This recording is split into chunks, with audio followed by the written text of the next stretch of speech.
nihče se ni rodil s strahom pred javnim nastopanjem. Se pravi, ko smo se rodili, tega ni bilo v nas. To je kasneje prišlo v življenju. Nihče se tudi ni rodil s talentom, da je dober govorec, da smo si na jasno. Tudi to se je treba naučiti.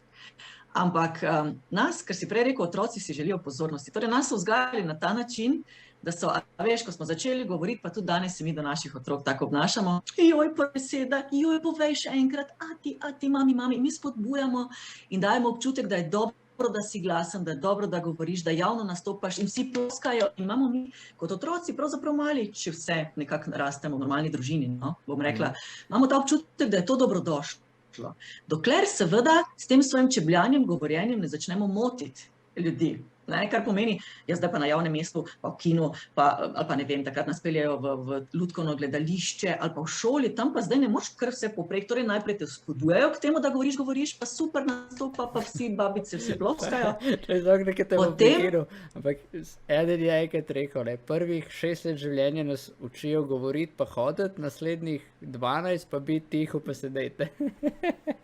To. A je tako?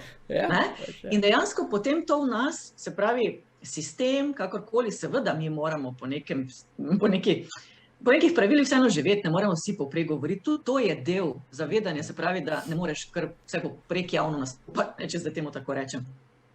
Ampak v bistvu način, kako nam to naredijo, pa nam dajo to, ne, zdaj pa ne, zdaj pa dobro biti tiho. In zdaj to še ni tako hudo, če ne pride potem do take situacije, ko v šoli, kaj se zgodi ponavadi v šoli, kot si rekel, javno nastopanje, nekaj predstavljamo pred tablo in tako naprej, najhujše zavrnitev ni od naših učiteljev pa staršev, ampak od naših vrstnikov. Se pravi, ko sem jaz imela ta nastop, kjer sem se zmotila, je meni najbolj šlo po glavi, kaj bodo moji sošolci pa sošolke rekle.